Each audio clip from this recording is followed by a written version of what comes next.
Welcome into a post SEC Media Days edition of the Gig'em 24/7 World podcast. I am Andrew Hattersley, thrilled to be joined by Carter Karels from Atlanta. Carter, no Eyes of Texas. When Mike Elko walked out on stage, he did make that joke and also expressed his condolences to the whole country, and we do as well with everything that they've been going through and keeping them in our thoughts. Otherwise, it seemed like a pretty business as usual type of day from Mike Elko and this group. Mike Torian York, Armage Reed Adams, and Will took the stage there in Atlanta with him. You were there all day.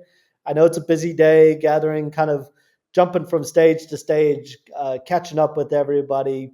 Thanks for jumping on. How's the day gone so far?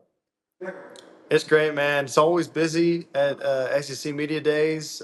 Tons of people here, tons of things to do, but it's a blast. First time here in Atlanta, and I felt like today, just to jump into it, like a lot of the same talking points that Mike Elko had on the talking season trail over the last couple months where hey, he's going to talk a lot about the retention that they were able to have, the 15 returning starters on offense and defense. He talked about retention with the coaching staff and the value of bringing every single coach back and even adding to the coaching staff. And then you also just look about the fact that man, he continues to praise the talent of this team. He talked about how hey, they're going to have double digit draft picks in this, next year. And that's something that, hey, they only had three last year. So to say that you're going to have double digit, that would mean you would be among the best in the country from that standpoint. And so a lot of confidence coming from them. They also talked about sort of the second half of the last season, how you start 7-1 and then you falter down the stretch and go 1-4, and how in year one you're not really built for that. You're not really ready for hey 7-1 and top 10 in the country. And he said, hey, having all these guys back, having all this retention, now we've been through that.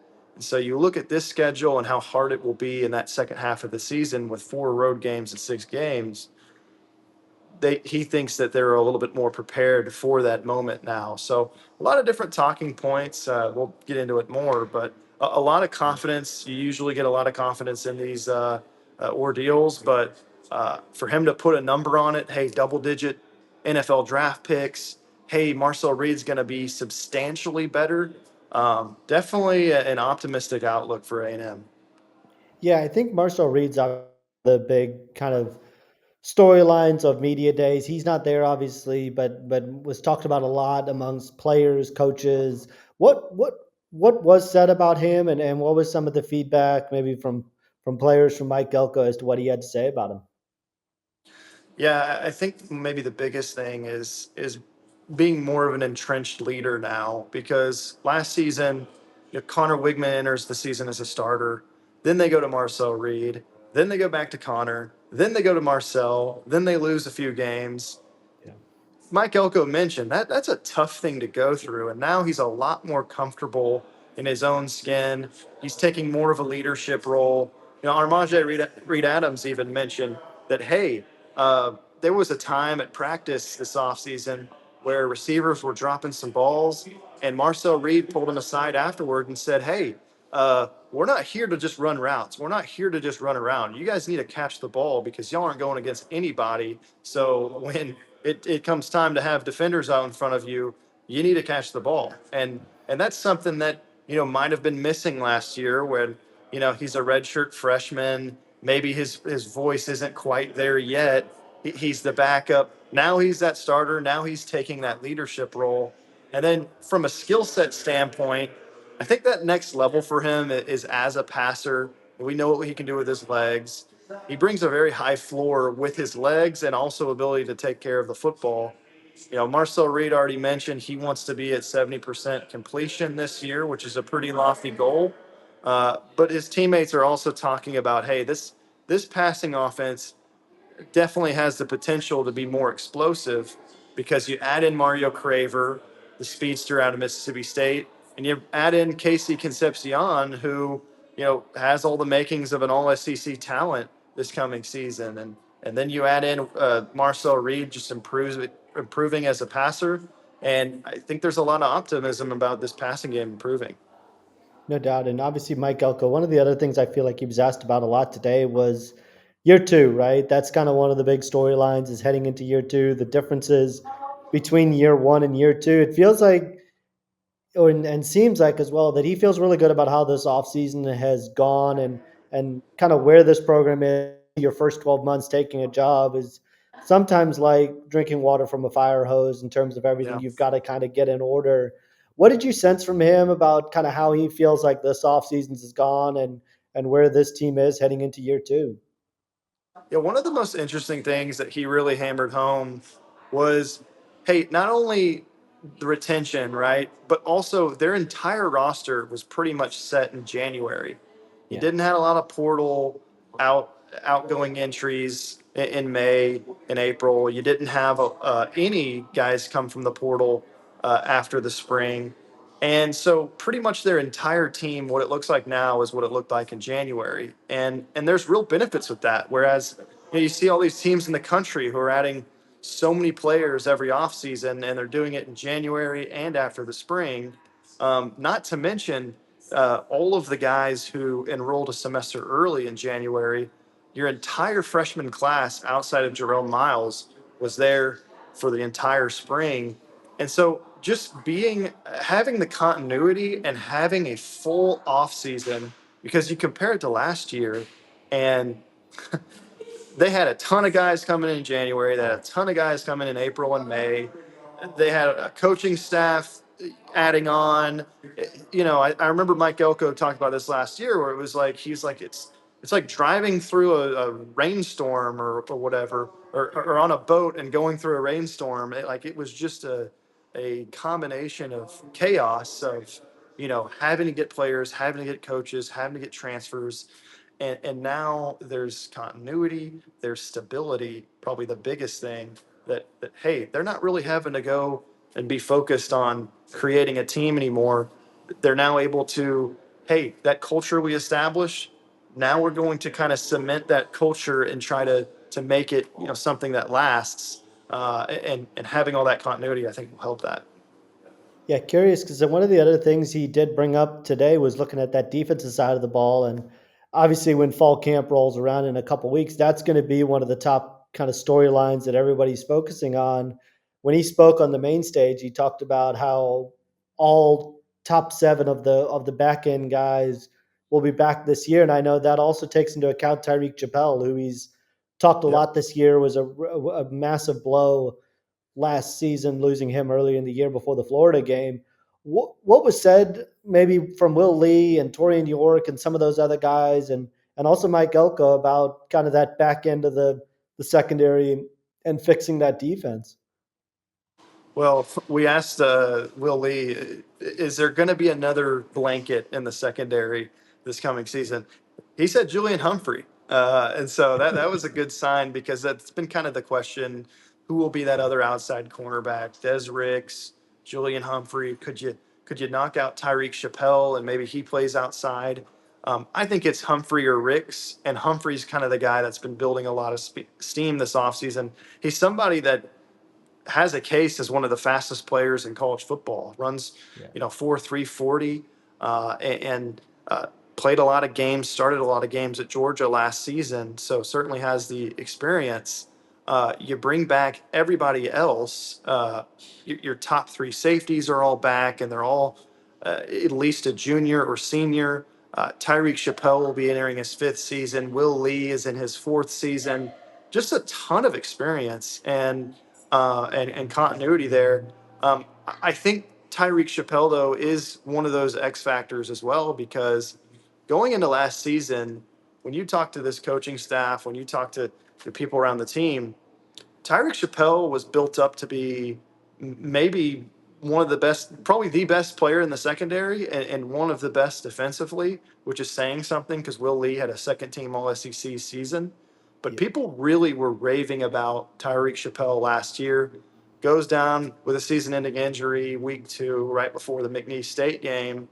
And so didn't quite see that, which was unfortunate. And he would have run out of eligibility, but but because he was able to redshirt, he came back for another year. And I think as long as he can recover well from that injury, we'll still have to see him his first game back. But there's a lot of confidence that, hey, this is an all SEC NFL draft pick kind of player. And when you pair that with Will Lee and then all the experience you have in the secondary, Julian Humphrey's speed, uh, there's a lot to like there. And not to mention, you added a new coach in the back end, Lyle Hemphill, who has a great track record as a defensive coordinator at James Madison, has a lot of familiarity with Mike Elko's defense. And then Mike Elko also will be a lot more involved with calling this defense. And so a lot of combination of things where you could feel a lot better with this secondary, which really struggled down the stretch last season. No doubt. And closing out, I think one of the other final points, and I know you're going to have a lot more coming later today and this evening. Looking at that running back room, I feel like that's one of the other points that has this team really excited, has this team really eager. What did he say about the running back room and maybe some other positions on offense that they're kind of looking at, maybe that receiver room as well? Yeah, I think maybe the biggest talking point when you talk about continuity and stability and experience, the running back room and the offensive line more than any other group brought back everybody. You brought your top four running backs back, your top seven offensive linemen back, and you got great players. It's one thing to bring back guys, but if they're awesome too, that's also a plus. And so you're bringing back Le'Veon Moss, who second team All SEC, even though he only played 8 or 9 games last year before coming down with that injury against South Carolina. He's said multiple times this offseason that Le'Veon Moss will be 100% come preseason camp. One thing that we did ask him today was, hey, he was arrested for on a charge of disorderly conduct a week ago or so. And we asked, hey, any further comment on that? He said, no further comment. But the news dropped a little bit after Elko spoke on the podium that those charges have been dropped. I know KBTX was the first to report that, but I don't think he was going to miss any time anyway with that. But just something to note. One other thing I'll just mention real quick too. I did have a chance to talk with Mike Elko, pulled him aside for a little bit, asked him a couple things, and one of them was that Marcel Reed, it was reported that he had an oblique strain, and that was why he did not throw at the Manning Passing Academy a couple weeks back. Mike Elko said, hey, it's not serious, it's just precautionary, nothing to worry about. He should be, or he is 100% now ready to go for preseason camp. So nothing to worry about there. The one other thing, been kind of the talk of the week about Shamar Stewart, and Yep. oh my God, could he come back to A&M? And oh, he's working out with the team. No, he's not coming back to A&M. Yes, he is working out with the team, but so do many other NFL players during the offseason, especially those who are not signed, like Shamar Stewart. So that is not happening. Of course, that there is a rule in place that says once you've declared for the draft, hey, you can't come back. You lose your eligibility after that. There is a thought that like, hey, what would happen if he all of a sudden just said, I'm coming back and I'm going to sue the NCAA and I'm going to win this court case? Of course, something like that could happen, but it's Yep. not happening. That's not the case here. Just wanted to clarify that because so many people have run with it. You know how the Twitter sphere gets. And Yep. so um, Absolutely. he shut Runs that like down, wildfire. not just with me, but later on and with the electronic media session. He's like, yep, nope, that's not happening. So just thought I'd mention that because it's been out there all week. We had kind of talked about it, how to make sure we were getting clarification and covering our bases on that, and so Mike Elka took care of it for us and bringing it up in the electronic media room. He squashed that and put that to bed. Obviously, as you said, a lot of guys work out in the College Station area in the off season. Obviously, that's a situation that continues to evolve and play out, and so but obviously Texas coming back to Texas A&M does not appear to be in the cards, and Mike Elko made that clear. Carter, great work as always. I know you've got a lot more coming to the site. I encourage everybody to head over to gig'em247.com for the latest coverage. We'll have what Mike Elko said over the course of the day, takeaways from the day, this podcast, plenty more coming, recruiting coverage, and all that. So head on over to gig'em247 once you're done watching this, and we'll see you guys over there. And thanks for tuning in. And fall camp right around the corner. We'll be back soon. Thanks, guys. Have a good one.